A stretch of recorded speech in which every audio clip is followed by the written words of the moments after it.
Ya, isu keaslian ijazah Jokowi kembali digulirkan oleh Roy Suryo CS. Adakah bukti baru yang dikantongi oleh Roy Suryo dan apa tujuannya melakukan audiensi dengan Komisi 3 dan 10 DPR RI? Kita akan bahas hal ini dengan narasumber Roy Suryo, penggugat ijazah Jokowi melalui sambungan Zoom, dan Mardiansah Semar, Ketua Umum Rampai Nusantara. Selamat malam Mas Roy, selamat malam Mas Mardiansah. Malam Mbak. Terima kasih sudah hadir. Selamat malam Mas Aldianto. Ya. Mardiansah dong Mas, kan bukan orang Jawa ini. Iya Mas Diansah Semar. Ya, Semarnya saya nggak lupa. Itu. Baik, saya langsung ke Mas Roy begitu. Mas Roy mengajukan audiensi kepada DPR RI. Ya. Pertama dulu deh, sambutannya gimana? Meriah. Ya, jadi update-nya memang kami kemarin itu menyampaikan surat. Biasanya kan orang kalau menyampaikan surat kan hanya dikirim lewat pos. Cuman sebagai wujud dari etika kami, etika orang Timur, itu kami menyampaikan secara langsung. Dan alhamdulillah ya, dua komisi yang kami berikan surat, yaitu di Komisi 10 bidang pendidikan, itu diterima langsung oleh kepala protokolnya dan segera akan diagendakan, apakah itu audiensi atau langsung RDPU, rapat dengan pendapat umum. Dan yang kami berterima kasih sekali ketika kami ke Komisi 3, ya itu langsung diterima oleh staf ahli dan tenaga ahli dari Komisi 3. Ya, kemudian kami juga akan dijadwalkan untuk audiensi dan juga untuk rapat dengan pendapat. Jadi prosesnya itu Mbak. Gitu. Jadi kita menggunakan etika ketimuran untuk langsung datang ke wakil rakyat kita yang ada di DPR. Sudah direspon dengan baik, artinya yang mau saya tanyakan, emang punya bukti baru apa lagi terkait dengan ijazah Jokowi maupun dengan Wapres Gibran? Nggak ada. Iya, betul. Jadi kami memang kalau Komisi 10 kan komisi bidang pendidikan. Saya dulu kebetulan ketika Menpora kan mitra kami adalah Komisi 10. Jadi kami tahu persis apa tugas dan fungsi daripada Komisi 10 yang menangani bidang pendidikan. Jadi insya Allah kita memang nanti kalau pada RDPU ada audiensi, itu kita akan mempertanyakan kembali gitu ya, soal apa yang sudah kami tulis di buku Jokowi White Paper, yaitu soal pendidikan dari mantan presiden kita dan juga pendidikan dari Wapres kita yang sekarang lagi digugat secara perdata oleh Pak Subhan. Nah, kalau Komisi 3 itu memang kita bicara masalah hukumnya. Itu. Outputnya memang harapannya apa Mas Roy dari DPR? Kalau harapannya kan kita mengembalikan marwah DPR nih Mbak, Mas Sister. Jadi artinya gini, daripada nanti rakyat tuh protes kepada DPR nggak bersuara, kita hanya mengembalikan fungsi dan marwah DPR. Kita punya 575 wakil rakyat. Nah, jadi 575 wakil rakyat kita itu kita berdayakan supaya mereka lah mewakili kita untuk bersuara. Jadi kita tidak akan turun ke jalan teriak-teriak tapi lebih baik DPR tanggap dengan situasi ini dan kemudian membahas juga nanti apa yang kami tulis di buku dan apa yang terjadi terhadap gugatan ijazahnya Wapres oleh Pak Subhan. Jadi kita kembalikanlah tertib hukum, tertib administratif di negara ini. Gitu. Mas Mardi, harapannya ini kan tampaknya ingin ada rapat khusus membahas terkait dengan ijazah Pak Jokowi dan sekarang sudah ekspansi ke ijazah Wapres Gibran. Anda tanggapannya gimana? Harapan boleh, mimpi bebas, kan begitu ya. Mimpi bebas menurut Anda yang diadukan oleh tim Roy Suryo orang itu kan memang diberikan keleluasan untuk bermimpi, berharap seperti yang dilakukan Roy Suryo CS ya.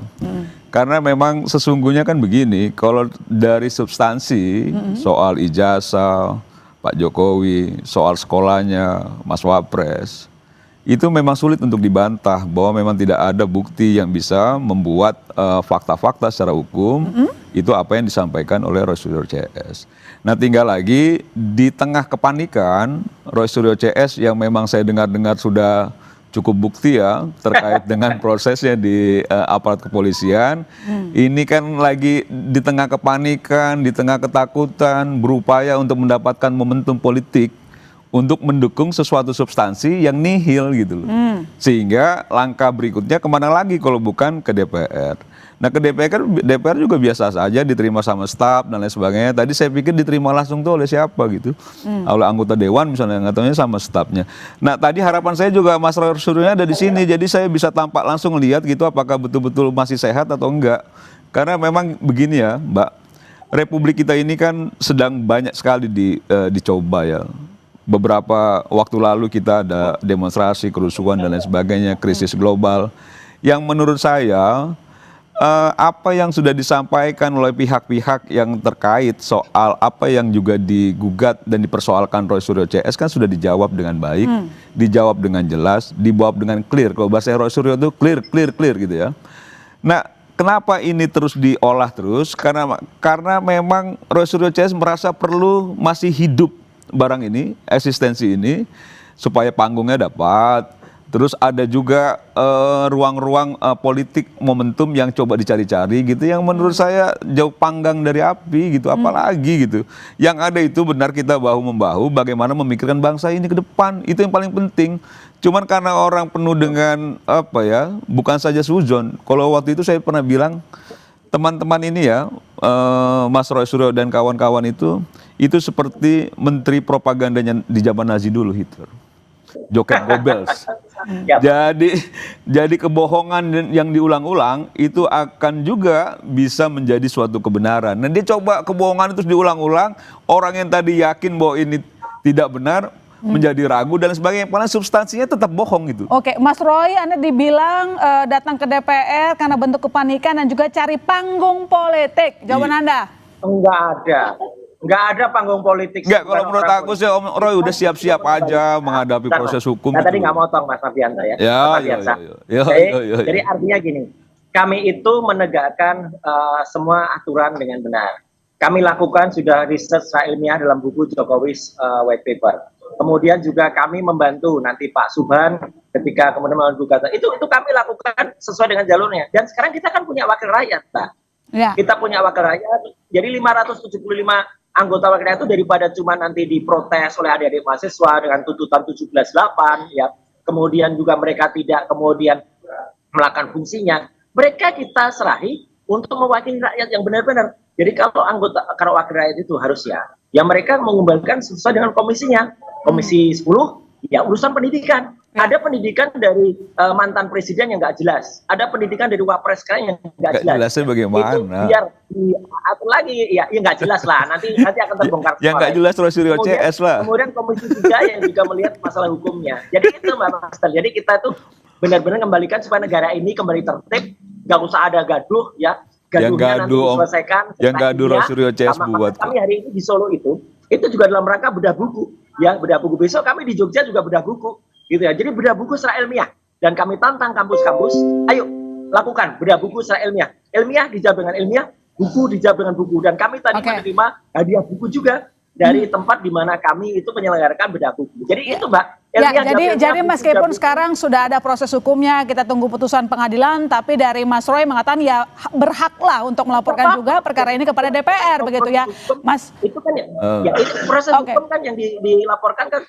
Ada tuduhan apa, pencemaran nama baik, emang namanya baik ya gitu. Kemudian ada fitnah ya gitu, terus fitnah, terus ada penghasutan. Mana ada hasut penghasut ya gitu. Biarkan jalan Polda Metro Jaya ya. Tapi kami menyelenggarakan apa yang menjadi ranah kami sebagai ranah Mas Roy, Mas Mardi, hak mereka loh untuk kan di awal saya nggak ngelarang.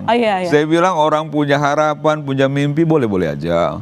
Tapi kalau ditanya soal substansi kan kita juga punya perspektif soal substansinya. Kalau disampaikan juga soal kita nggak mau bikin gaduh, selama ini siapa yang buat gaduh kalau bukan Roy Suryo CS kan begitu loh. Iya, tapi masalahnya kan mereka belum yakin dengan bising sekali dengan Roy Suryo CS, dan sekarang ini dia melihat begini ya. Roy Suryo CS melihat bahwa kemarin ada momentum ketika memang DPR disorot publik. Ketika DPR mulai dikritisi publik, nah ini ada ruang sedikit untuk masuk. Ya. Sehingga ada sensitivitas DPR yang diharapkan itu menciptakan momentum politik. Kan begitu aja kan gitu loh. Jadi kalau saya lihat ya, ini kan udah pontang-panting nih ke sana, banyak lah yang ditemui sama Roy Suryo CS ini, itu menandakan kepanikan sebenarnya. Kepanikan ya, bahwa sebentar lagi proses hukum sudah berjalan gitu ya, proses hukum berjalan. Jadi kalau saran saya fokus pada proses hukum yang memang berdasarkan informasi yang saya dapat, dugaan-dugaan dan lain sebagainya, sepertinya sudah cukup alat bukti. Jadi mental diperkuat kan gitu ya. Kalau kawan-kawan yang sudah pernah merasakan di dalam kan nggak gampang juga hidup di penjara itu. 1 kali 2 meter selnya, kadang ada tikus juga di situ kan gitu. Jadi maksud saya jauh lebih bagus memang memperkuat mental kan gitu ya. coba untuk menguji kesabaran dan lain sebagainya dibandingkan menghabiskan energi sesuatu yang menurut saya kosong, nihil, nggak ada isinya. Apalagi yang mau dipersoalkan kan gitu loh. Jadi semua institusi negara ini nggak dipercaya. Terus apalagi yang kita percaya, Mbak? Gitu loh. Kalau semua institusi kita nggak dipercaya, apalagi lembaga pendidikan nggak dipercaya, apalagi yang mau dipercaya gitu loh. Oke, baik. Gitu. Mas Roy, kan sebenarnya ya ini mungkin pertanyaan yang berulang-ulang begitu kan. UGM bilang sudah asli, tapi kemudian tim dari Mas Roy CS bahkan membalas dengan Jokowi White Paper, buku. Artinya memang sangat konsisten tidak percaya. Nah sekarang pertanyaannya, ternyata tidak cuma Jokowi yang dipertanyakan ijazahnya, tapi juga melapor ke DPR terkait dengan background pendidikan Wapres Gibran. Kenapa tuh, Mas? Ya penting, karena kan kemarin ada masukan dari teman-teman di seberang. Kenapa yang diprotes adalah, yang dikritik adalah orang yang sudah tidak menjabat lagi. Dikira kami nggak takut kemudian mengkritik orang yang masih menjabat. Ini buktinya. Orang yang masih menjabat itu pun ternyata riwayat pendidikannya juga tidak kalah payahnya. Itu nanti ada bukti-buktinya semua. Dan daripada kita kemudian hanya ribut kemarin, kita sampaikan dulu ke DPR. Katanya kita harus menyampaikan ke wakil rakyat. Ya udah, kita sampaikan dulu ke wakil rakyat. Dan kebetulan ada yang menggugat kan. Pak Subhan itu kan membuat perdata itu. Ya udah, biar nanti gugatannya juga jalan, kita siapkan juga bukti-buktinya, dan nanti kalau soal proses hukum kita konsentrasi, kami itu juga konsentrasi. Kita tunggu betul ya proses dari Polda Metro Jaya, dan kita juga selalu datang, kita juga selalu diminta BAP, juga kita BAP. Jadi nggak ada yang salah kan? Biar dia juga berjalan, yang proses ini juga jalan, proses kemudian ketatanegaraannya juga jalan. Kalau nanti ada, misalnya kami bedah buku di bahkan 4.000 kampus ya misalnya gitu kan, kampus di Indonesia kan ada 4.000, ya biarkan juga, biar itu jalan. Jadi biar masyarakat juga mengerti, apalagi kita menyampaikan apa yang ditarik oleh masyarakat sebagai pemenuhan hak literasi. Kita kan baru saja juga memperingati Hari Literasi Internasional tuh, tanggal 8 September yang lalu. Nah ini dalam rangka itu, jadi supaya orang Indonesia itu terkredit, orang Indonesia itu tercerahkan membaca buku, jangan hanya baca Shinchan. Nah, jadi tuduhan terkait dengan ijazah Wapres Gibran ini apa nih, Mas, intinya? Kosong intinya, nggak ada apa-apa. Ya, artinya gini, kita lakukan ilmiah kok. Gitu, kalau ternyata memang tuduhan itu. Suaranya terdengar ke sini, Mas Ros kurang jelas, kayak suara Shinchan malah. Belum sampai kesimpulan, baru mempertanyakan ijazahnya Wapres itu benar apa enggak.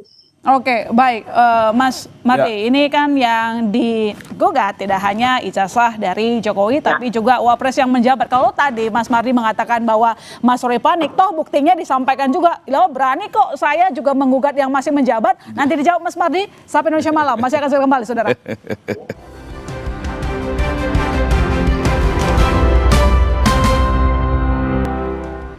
Ya, kita lanjutkan dialog kita. Pertanyaan saya tadi, Mas Mardi, ini kan tidak hanya ijazah Jokowi yang dipersoalkan, tapi juga ijazah Wapres. Ini artinya tadi Mas Roy menegaskan kita tidak hanya mengkritik yang sudah tidak menjabat, yang menjabat pun nggak ini gitu loh. Jadi, mereka berani gitu. Jadi di tengah kebuntuan ya, ini secara psikologis ya, di tengah kebuntuan, di tengah tidak ada jalan lain, yang lahir itu kan memang keberanian yang cenderung kenekatan. Nah kenekatan itu sudah tidak lagi berpikir rasionalitas itu. Kenekatan itu sudah berpikirnya bagaimana caranya bertahan hidup. Bagaimana caranya melepaskan dari jerat yang dia bikin sendiri. Dan pada posisi itulah Roy Suryo CS sekarang itu. Jadi bagaimana caranya dia bisa melepaskan diri dari jerat hukum yang dia buat sendiri. Yang sekarang dia sulit juga untuk membantah fakta-fakta yang dalam proses hukumnya nanti juga bisa kita lihat. Nah kalau kita kan melihatnya begini, ini sudah berjalan, prosesnya sudah baik sekali. Kalaupun nanti memang sudah masuk penyidikan, sudah ada tersangkanya, silakan hadir, dibuktikan di pengadilan. Institusi apa lagi mau dipercaya kalau misalnya hampir semua institusi nggak dipercaya. Kayak misalnya proses ijazah. Kedua orang ini, beliau ya, Pak Jokowi, Mas Gibran, semua sudah melewati proses itu. Mau itu KPU dan lain sebagainya. Itu kan institusi negara yang kita sebagai warga negara yang baik, ketika bersepakat bernegara, harusnya juga setuju dan percaya pada apa yang dihasilkan oleh institusi negara. Nah kalau ini kan seolah-olah bahwa apa yang menjadi benaknya Roy Suryo CS itu benar. Kalau misalnya tidak dibenarkan, dia tetap melawan bahwa itu suatu kebenaran. Ini kan yang menurut saya kebohongan yang diulang-ulang sehingga mempengaruhi publik gitu. Mempengaruhi publik jadi terbelah, yang tadinya juga nggak yakin jadi menjadi suatu kebenaran ini. Justru Ini dia yang kalau menurut ijazah nggak benar saya itu yang ini bikin yang kita akhirnya terbelah. tidak hanya sesat, ini jahat, ini cara berpikirnya jahat, cara juga bagaimana mempengaruhi psikologis masanya jahat, karena memang dasarnya kebohongan. Kalau dasarnya kebenaran, ini nggak kayak gini caranya nih. Mas Roy Nggak punya kayak bukti gini. apa saja untuk membuktikan bahwa ijazah Mas Wapres itu bermasalah? Iya, gini. Jadi gini, Mbak. Jadi tidak ada kebohongan di kami. Ya, Ada gitu, Mbak. banyak, Orang nggak usah yang bilang nggak ada kebohongan di ijazah palsu kami. itu yang Sudah bohong. beberapa kali Ayo, juga kita kita debat buktikan. soal skripsi, Ya, soal ada apa juga ijazah banyak dari kebohongan di situ gitu loh. secondary school itu. Gitu loh. Jangan Buktikan. juga bilang tidak ada Dan kebohongan di kami. Banyak ya, kebohongan. penyetaraan ijazah Gitu loh. yang itu dari UTS, University Technology of Sydney, itu ternyata setara dengan SMK. Ya, UTS itu menyelenggarakan program namanya INSERS. INSERS itu kayak matrikulasi gitu loh. Dan itu sempat ditulis dalam CV-nya, dalam kurikulum vitae-nya Gibran dulu, itu S2. Ya, itu ada buktinya semua kita kumpulkan, dan ternyata dia sekarang nggak ngakuin itu. Dan itu dianggap sebagai sebuah SMK, grade level 12. Lah kok bisa universitas kok disetarakan SMK? Ayo nanti kita buka. Jadi kalau yang itu orang bohong, lebih jahat mana? Orang yang pakai jasa palsu, atau yang kami yang dengan penelitian itu membuka tabir keburukan atau kebohongan dari seorang yang sekarang lagi menjabat. Itu aja. Ayo kita buktikan semua. Kita berani buka semua kan nanti Iya, semua jangan ijazahnya dia merasa itu paling benar dan paling termasuk bersih. juga Jokowi. Gitu loh. Ada. Jangan merasa Jangan paling ada benar, semua. paling Ya, biarkan bersih. saja. Hampir Asal satu datanya republik ini jalan, tahu juga kelakuan Oke. Rasulullah setelah tidak menjabat menteri, kan begitu loh. Jadi sudahlah. Ya, Jangan mereka juga kan merasa belum pernah benar, lihat. jangan Sama rusak lihat, Pak. merasa Kita sudah suci, pernah lihat belum tapi banyak ijazahnya juga Gibran? kelakuan-kelakuan yang sebenarnya Saya tanyakan memalukan dulu. secara Sudah publik pernah gitu. belum lihat ijazahnya Gibran? Gitu loh. Jadi maksud saya Kalau kalau belum pernah bicara lihat soal ijazahnya, nggak usah kebenaran, bicara. bicara soal Saya moral, Saya sudah moral lihat siapa yang bisa penyetaraan. dipertanyakan kalau Saya bukan sudah moral lihat diri apa yang sendiri gitu. Oke. Penyetaraannya Gitu loh. dari adjustment itu Gitu loh. aneh, gitu. Makanya kalau Kita- ada, kita buka. ya saya nggak tega Orang yang ya, belum cuma pernah ya. lihat ijazahnya kok berani ngomong. Oke. Kalau kita udah lihat. Cuma kita itu satu aneh-aneh. republik tahulah siapa Roy Suryo dan bagaimana Oke. kelakuannya kan. Baik. Itu yang aneh lagi. Jadi mana bisa dipercaya kalau Baik. kelakuannya sudah Mas- diketahui publik, Mas? Mas Nggak Roy. bisa lah. Jadi biar publik Gitu juga loh. menilai lah nanti. Orang barang Kita negara bisa aja nilai dibawa nanti. pulang kok kan Iya. gitu Dan loh. biar Jadi Iya, sudah lah paling- kan gitu loh. Paling tepatnya sih kayaknya memang kita Iya. tunggu putusan pengadilan. Proses gitu. pengadilan, Baik. bukan Mas bangun Roy. opini. Karena Baik, kalau bicara saya moral nggak pertanyaan ini pertanyaan juga. ke Mas Roy. Mas Roy, kalau misalnya ini terkait dengan ijazah Jokowi kan sudah masuk ke lingkaran hukum begitu pengadilan. Nah, kalau sampai tidak terbukti ini kan bisa menjurus ke fitnah. Anda sudah siap tentang itu, Mas Roy? Sudah nggak ada pilihan, Mbak, bukan Ya, soal siap. itu. artinya nanti semua insya Allah akan kita buktikan ya gitu. Kalaupun nanti misalnya itu harus sampai ke level pengadilan, ayo gitu loh. Jadi jelas betul nanti. Dan ini lagi-lagi ya, jangan kemudian akan pakai jurus-jurus yang sama. Udah kuno tuh jurusnya. Kita punya bukti ilmiah soal ijazah diserang dengan pencemaran nama baik. Ya, emang namanya baik. Sekali lagi saya ulang. Emang nama Om Roy Suryo juga baik kan? Nggak juga. Oke. Ada itu Jangan nanti. juga merasa Ayo namanya buka baik dulu. loh. Oke, Dulu Mas Roy ijazahnya. silakan. Jangan juga merasa namanya baik loh. Kan ijazahnya dan itu kita Ntar netizen banyak yang bicara loh soal nama baik Roy Suryo itu. Oke, tapi Mas Roy yakin ya, Mas Roy CS yakin bahwa sudah mengantongi bukti-bukti terkait dengan persoalan ijazah dari Pak Jokowi maupun juga Mas Gibran ya. Kami pegang semua itu. Yang katanya itu. Dan Anda yakin dengan hasil putusan pengadilan tidak khawatir sama sekali gitu ya Mas Roy? Ya. Oke. Ya, harus semua harus kita bongkar nanti dan semua ada buktinya. Mau itu yang modern itu yang namanya MDIS atau itu ijazah yang dari Bradford yang katanya Bradford tapi ternyata itu salah beli ya, atau dari UTS yang ternyata hanya diserahkan menjadi ijazah selevel SMK. Itu lebih parah lagi nih dari Jokowi ini. Ya lebih parah Lebih lagi parah Roy dari Suryo Jokowi, lah. lebih parah dari Jokowi kata Mas Roy. Mas Enggak, Adi. kan? Orang kalau curiga biasanya ada pemantiknya. Singkat aja tapi. Iya, saya singkat aja. Ini udah lebih dari satu kali Roy Suryo bicara soal emang namanya baik gitu loh. Emang namanya Roy Suryo juga baik gitu. Semua satu republik juga tahu bagaimana tingkah laku Roy Suryo. Nggak usah pribadi, Enggak, kau. bukan pribadi, Oke. bukan pribadi. Ini Ketika pejabat bicara negara. soal itu menyangkut Kan soal discuss, pejabat dikasih publik sini.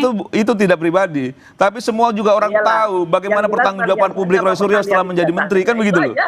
Kita semua tahu. Secara ilmiah aja, Makanya kita jangan bicara- singgung-singgul soal nama kita bicara baik. Menurut saya nama Roy Suryo juga tidak baik, jauh tidak baik dibanding yang lain. Iya itu, Gitu nggak loh. usah minum kamu. Bukan pribadi itu. Ya kan, emang Itu bukan namamu pribadi ya. juga baik. Oke, Gitu. baik, kita fokus di kasus ini. itulah. Iya, tapi maksud saya jangan seakan-akan diri kita ini merasa benar, merasa suci, padahal secara hukum itu belum juga bisa dibuktikan dalam prosesnya gitu. Oke, baik. Tapi dari tim Mas Roy yakin ya bisa berhadapan dengan hukum nanti? Yakin boleh aja sih. Oh, jangan Yakin boleh aja. Yakin boleh aja. Cuman Baik. saran saya udah siap-siap saja. Biarkan gitu, biarkan itu. Siap-siap. Iya, orang bisa yang namanya dibiarkan. wapres itu. Dan sambil saya kasih saran siap-siap aja. Kan Ayo. gitu loh, diperkuat mentalnya kan gitu ya. Tiba-tiba hukum mana? Oke, baik, kita tunggu nanti putusan pengadilan juga proses update-nya nanti terkait dengan laporan yang diberikan oleh Mas Roy CS ke DPR ya, Mas. Terima kasih. Selamat malam Mas Roy, selamat malam Mas Mardi. Selamat Sampai malam. Indonesia malam. Masih akan saya kembali, saudara. Halo.